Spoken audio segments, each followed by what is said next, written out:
उत्तर प्रदेश में होने वाले विधानसभा चुनाव में गोरखपुर सदर सीट से बड़ा सियासी मुकाबला देखने को मिल सकता है, क्योंकि भीम आर्मी के संस्थापक और आजाद समाज पार्टी के मुखिया चंद्रशेखर आजाद गोरखपुर सदर से बीजेपी उम्मीदवार मुख्यमंत्री योगी आदित्यनाथ के खिलाफ चुनाव लड़ने की हुंकार भर रही हैं। आजाद समाज पार्टी ने गोरखपुर सदर सीट से चंद्रशेखर आजाद को अपना प्रत्याशी बनाया है। पार्टी के इस फैसले पर चंद्रशेखर आजाद ने खुशी जाहिर करते हुए ट्वीट किया। उन्होंने लिखा, बहुत बहुत आभार, साधुवाद। पिछले 5 साल भी लड़ा हूँ और अब भी लड़ूंगा। जिनके संरक्षण में प्रयागराज में मेरे परिवार के 4 लोगों की हत्या होती है, जिनमें 2 माँ बेटी जो होती है उनके साथ सामूहिक रेप होता है और आरोपी सरेआम घूमते हैं, जिनके राज में यहाँ CNPR NRC में आंदोलन करने वाले मुस्लिम भाइयों को 20 लोगों को एक दिन में कत्ल कर दिया जाता है, जिनके राज में जो है 69 शिक्षक भर्ती में आरक्षण का घोटाला होता है और न्याय मांगने पे बहन बेटियों पे लाठी पड़ती है। अगर रोजगार के लिए नौजवान जाता है तो उनको लाठियों से पीट के जो है गालियां देके भगाया जाता है। ऐसे मुख्यमंत्री को हम लोग सत्ता में नहीं आने देंगे, इसलिए मैं पार्टी के आदेश का सम्मान करते हैं वहाँ चुनाव लड़ूंगा। क्या स्थिति रहेगी आपकी, किस तरीके से उनका मुकाबला करेंगे? मैं समझता हूँ उनका मुकाबला करने के लिए कुछ है ही नहीं। जब चुनाव शुरू होगा तो मुख्यमंत्री जी किसी और जगह जा ही नहीं पाएंगे, वहीं चुनाव लड़ेंगे। और अभी मुझे खबर मिली कि एक अधिकारी का फोन आया कि आपकी गिरफ्तारी हो सकती है, तो मैंने उनसे कहा कि फांसी चढ़ा दीजिए, लेकिन अगर मुख्यमंत्री सोचते हैं कि मैं डर जाऊंगा तो मैं नहीं डरूंगा। वहीं इससे पहले चंद्रशेखर की अखिलेश यादव से टिकटों पर सहमति नहीं बनने की वजह से उन्होंने यूपी का विधानसभा चुनाव अकेले लड़ने का फैसला किया था कि आजाद समाज पार्टी अपने बलबूते जो उन्होंने आज तक काम किया है, उस काम के बलबूते जिसकी लड़ाई आज तक उन्होंने लड़ी है, उन माओ के, उन बहनों के विश्वास के भरोसे, उन बुजुर्गों के आशीर्वाद के भरोसे और बाबा साहब अम्बेडकर और मान्यवर काशीराम साहब की विचारधारा के भरोसे उत्तर प्रदेश में चुनाव में जाएगी। बता दें कि गोरखपुर सीट बीजेपी का गढ़ माना जाता है। योगी आदित्यनाथ 1998 में पहली बार गोरखपुर से लोकसभा सांसद चुने गए थे, जिसके बाद वो लगातार 5 बार से गोरखपुर से लोकसभा का चुनाव जीतते आए हैं और इस बार चंद्रशेखर आजाद विधानसभा का चुनाव वहीं से लड़ने जा रहे हैं, जिससे ये मुकाबला कांटे का साबित हो सकता है।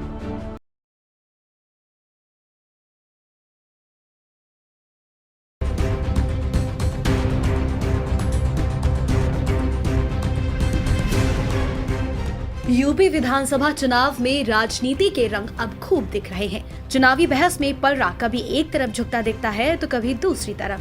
दरअसल पहले समाजवादी पार्टी ने बीजेपी के मंत्री विधायकों का इस्तीफा कराकर पलड़ा अपनी तरफ झुकाया, लेकिन अब बीजेपी ने मुलायम परिवार में ही सेंध लगा दी है। बुधवार को मुलायम सिंह यादव की छोटी बहू अपर्णा यादव के बीजेपी में शामिल होने के बाद अब अगली बारी किसकी होगी, इस सवाल पर अटकलें काफी लगाई जा रही हैं।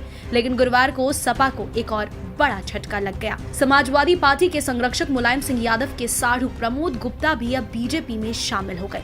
उन्होंने आज साइकिल की सवारी छोड़कर कमल का हाथ थाम लिया। यूपी के चुनावी मैदान में पहली लड़ाई में बीजेपी सरकार के मंत्री विधायकों को पार्टी में शामिल कराकर अखिलेश यादव बढ़त बनाते दिखे। ताबड़तोड़ इस्तीफों से बीजेपी भी हिल गई, लेकिन पार्टी ने संभलकर जोरदार पलटवार किया है। बीजेपी में शामिल होते ही प्रमोद गुप्ता के सुर बदले बदले नजर आए और उन्होंने अखिलेश यादव पर बेहद गंभीर आरोप लगाते हुए कहा कि अखिलेश यादव ने तो नेताजी को बंधक बना रखा है। नेताजी को कैद कर रखा है अखिलेश जी ने, वो विक्रमादित्य मार्ग से निकल नहीं पा रहे हैं, किसी से मिलने नहीं दिया जा रहा है। जो भी मिलने जाता है कि नेताजी सो रहे हैं, तो आज उनकी पोजीशन बहुत ही खराब है और ये सब घड़ियालू आंसू बहा रहे हैं। अखिलेश जी उनको कार्यालय में ले आते हैं और अपने साथ ही ले जाते हैं। 22 तारीख को जन्मदिन पर किस तरह उनका माइक छीन लिया गया, उनको बोलने नहीं दिया गया कायदे से। वहीं दूसरी ओर कभी कांग्रेस की पोस्टर गर्ल कही जाने वाली प्रियंका मौर्य ने भी बीजेपी का दामन थाम लिया है। गौरतलब हो कि प्रियंका मौर्य यूपी में कांग्रेस के लड़की हूं लड़ सकती हूं की पोस्टर गर्ल के होने के साथ साथ कैंपेन का मुख्य चेहरा भी थी। प्रियंका मौर्य आहत हैं। उन्हें उम्मीद थी कि कांग्रेस उन्हें चुनाव मैदान में उतारेगी, लेकिन ऐसा हुआ नहीं। प्रियंका मौर्य का आरोप है कि टिकट बांटने के दौरान कांग्रेस में धांधली हुई है। इसको लेकर उन्होंने बीते दिनों कई ट्वीट्स भी किए थे, जिसके बाद से ही उन्हें बीजेपी में शामिल होने के कयास लगाए जा रहे थे। यूपी चुनाव को लेकर जिस तरह से नेताओं को अपने पाले में लाने का खेल जारी है, उसके लिहाज से बुधवार और गुरुवार का दिन बीजेपी का रहा। पहले अपर्णा और फिर मुलायम के साढ़ू को पार्टी में शामिल कर प्रदेश की राजनीति में फिलहाल तो बीजेपी ही फ्रंट फुट पर नजर आ रही है। वहीं दूसरी ओर यूपी चुनाव में प्रचार कर रही प्रियंका गांधी का पूरा फोकस इस बार आधी आबादी पर है। इसी क्रम में कांग्रेस ने लड़की हूं लड़ सकती हूं अभियान शुरू किया, लेकिन प्रियंका मौर्य की बगावत से यकीनन कांग्रेस को बड़ा झटका लग सकता है।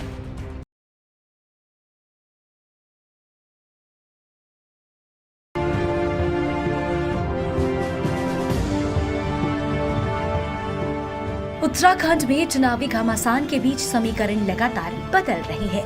पहले हरक सिंह का बीजेपी की कोर ग्रुप की बैठक में ना पहुंचकर दिल्ली चले जाना और फिर पार्टी का अचानक उनको 6 साल के लिए निलंबित करना।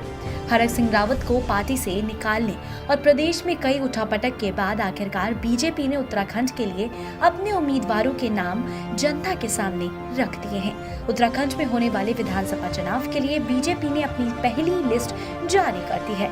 बीजेपी ने 59 सीटों पर उम्मीदवारों के नाम का ऐलान किया है, जिनमें मुख्यमंत्री पुष्कर सिंह धामी का नाम भी शामिल है। उत्तराखंड के सीएम पुष्कर सिंह धामी को खटीमा से चुनाव में उतारा गया है। खटीमा से पुष्कर सिंह धामी 2 बार विधायक रह चुके हैं। वहीं बीजेपी के प्रदेश अध्यक्ष मदन कौशिक हरिद्वार से चुनाव लड़ेंगे। उत्तराखंड में 70 विधानसभा सीटें हैं, जिनमें से अभी 59 सीटों पर उम्मीदवारों की घोषणा हुई है। 11 सीटों पर उम्मीदवारों के नाम को लेकर अभी तक कुछ तय नहीं हो पाया है। प्रदेश चुनाव प्रभारी प्रहलाद जोशी ने इसकी जानकारी दी। 59 सीटों का डिक्लेयर कर रहे हैं। नाम हमारा महामंत्री पढ़ेंगे। उससे पहले मैं इस 59 में 5 वुमन है, लेडीज 54 जनरल है। इसमें कास्ट वाइज बोले तो 59 total out of 70 we are declaring today 50 नाम पढ़ेंगे। उसमें मैं बताता हूं, उसमें बनिया है 13, ब्राह्मण है 15। गौरतलब है कि बीजेपी की ओर से जारी होने वाली सूची में कई विधायकों के नाम कटने की उम्मीद की जा रही थी। पूर्व मुख्यमंत्री त्रिवेंद्र सिंह रावत ने पहले ही आगामी विधानसभा चुनाव में उम्मीदवार न बनाए जाने की अपील वे पहले ही कर चुके हैं। ऐसे में बीजेपी ने इस बार पहली सूची में 10% से अधिक महिलाओं को टिकट दिया। साथ ही इस बार पढ़े लिखे उम्मीदवारों को चुना गया है। बता दें कि उत्तराखंड में कुल 70 विधानसभा सीटें हैं। वहां 14 फरवरी को मतदान होना है और 10 मार्च को चुनाव के नतीजे घोषित किए जाएंगे।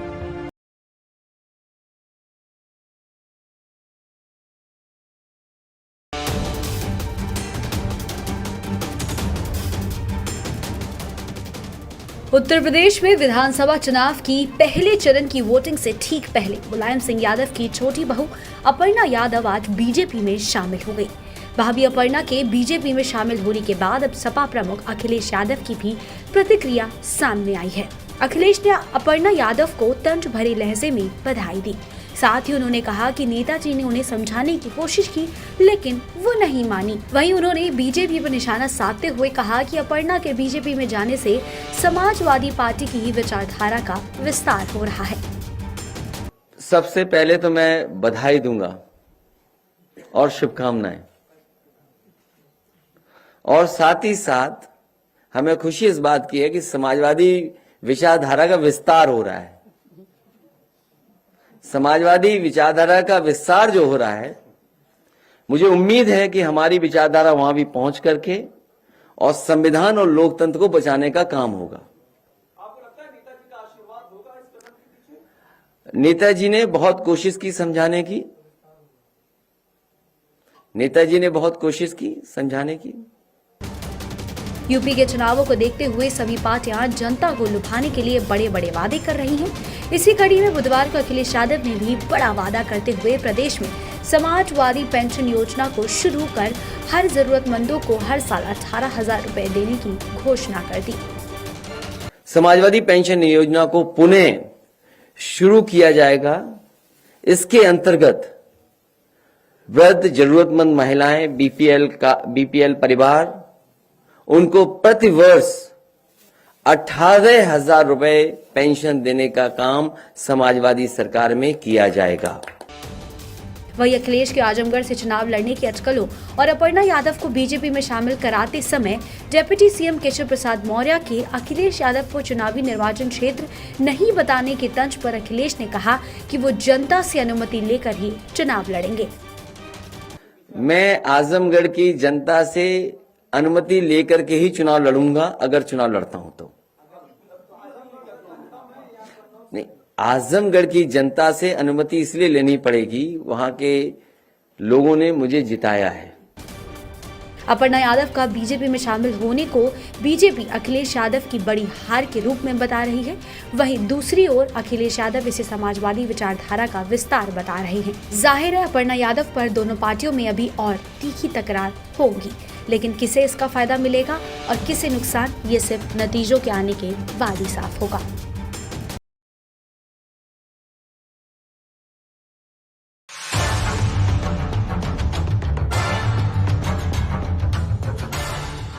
दिल्ली वालों के लिए एक और राहत का दिन, दिल्ली वालों के लिए एक और उम्मीदों का दिन।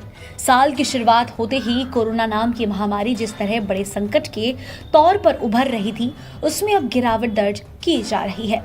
इस पर मुहर लगा रहे हैं कोरोना के आज के आंकड़े। दिल्ली में 18 जनवरी को कोरोना के 11,684 नए मामले सामने आए। इस दौरान 38 लोगों की मौत हुई। फिलहाल दिल्ली में कोरोना संक्रमण दर 22.47% हो गई है। दिल्ली में जो केसेस हैं, कल 11,684 11,684 केसेस आए थे। पॉजिटिविटी थी 22.5%, 22.5% और 38 डेथ थी। अभी जो बेड ऑक्यूपेंसी है 2730 बेड ऑक्यूपाइड हैं और लगभग 13,000 बेड अभी भी दिल्ली के अंदर कोविड के हमारे पास खाली हैं। और पॉजिटिविटी भी धीरे धीरे कम हो रही है, जो 30% चली गई थी अब वो 22.5% के आसपास आ गई है और टोटल नंबर ऑफ केसेस भी दिल्ली में धीरे धीरे कम हो रहे हैं। दिल्ली में कोरोना के मामले घटने की शुरुआत मकर संक्रांति के दिन से शुरू हो गई थी। दिल्ली में 13 जनवरी को 28,000 से ज्यादा मामले सामने आए थे। वो 16 जनवरी को 18,000 रह गए थे। वहीं आज ये आंकड़ा 11,000 के पार है। कोरोना के गिरते ग्राफ की वजह से दिल्ली के स्वास्थ्य मंत्री सत्येंद्र जैन ने ये उम्मीद जताई है कि दिल्ली से कोरोना का पीक गुजर चुका है। साथ ही उन्होंने कोरोना की कम टेस्टिंग पर जताई जा रही चिंताओं को भी दूर किया। दिल्ली के अंदर ऐसा लगता है कि अब इसका पीक तो आ ही चुका है, डाउन होना स्टार्ट हुआ है। जितनी तेज़ी से बढ़ा था, हम आशा करते हैं उतनी ही तेज़ी से ही नीचे गिरे, और उतनी तेज़ी से नीचे गिरेगा तो सबसे पहला तो ये है कि 2-3 दिन वेट कीजिएगा, देखते हैं कितनी तेज़ी से गिरता है। हमारे किसी भी टेस्टिंग सेंटर पे कोई भी आदमी टेस्ट कराने जाता है उसको मना नहीं किया जाता, सबका टेस्ट किया जाता है, पहली चीज़। दूसरी चीज़, नियम हमने कोई नहीं बदले हैं। केंद्र सरकार ने नियम को क्लैरिफाई किया है कि जिन लोगों को सिम्टम्स हैं उनका टेस्ट किया जाए और जो हाई रिस्क है उनका टेस्ट किया जाए। साथ साथ उन्होंने कल क्लैरिफिकेशन ये भी दिया कि कम्युनिटी के अंदर भी कुछ जगह पर पॉकेट्स में जाके चेक करें, वो भी हम कर रहे हैं। और टेस्टिंग का देखो, जब किसी को मना कर ही नहीं रहे, हमारे टेस्ट पिछले आप 6 महीने में देखिए 50,000 के आसपास चल रहे हैं, 50-60। कल भी 52 थे, आज 60,000 के करीब हैं। तो क्योंकि संडे को लॉकडाउन था, संडे था, थोड़ा कम होते हैं, उसके बाद थोड़ा से बढ़ जाते हैं। तो टेस्टिंग में ऐसा कुछ नहीं है, किसी को मना नहीं किया जा रहा। दिल्ली में भले ही कोरोना के केस कम हो रहे हों, लेकिन देश में आज भारी उछाल देखने को मिला। बुधवार को देश में कोरोना के 2,80,000 से ज्यादा नए मामले सामने आए और इसी बढ़ते कोरोना के प्रकोप के चलते डीजीसीए ने अंतर्राष्ट्रीय उड़ानों पर बड़ा ऐलान करते हुए भारत से आने जाने वाली शेड्यूल्ड अंतर्राष्ट्रीय कमर्शियल उड़ानों को 28 फरवरी तक के लिए निलंबित कर दिया है। गौरतलब है कि जहां एक ओर दिल्ली और मुंबई जैसे राज्यों में कोरोना का ग्राफ नीचे जा रहा है, वहीं देश में कोरोना का प्रकोप लगातार जारी है। ऐसे में सावधानी बरतना हमारे लिए बेहद जरूरी हो जाता है।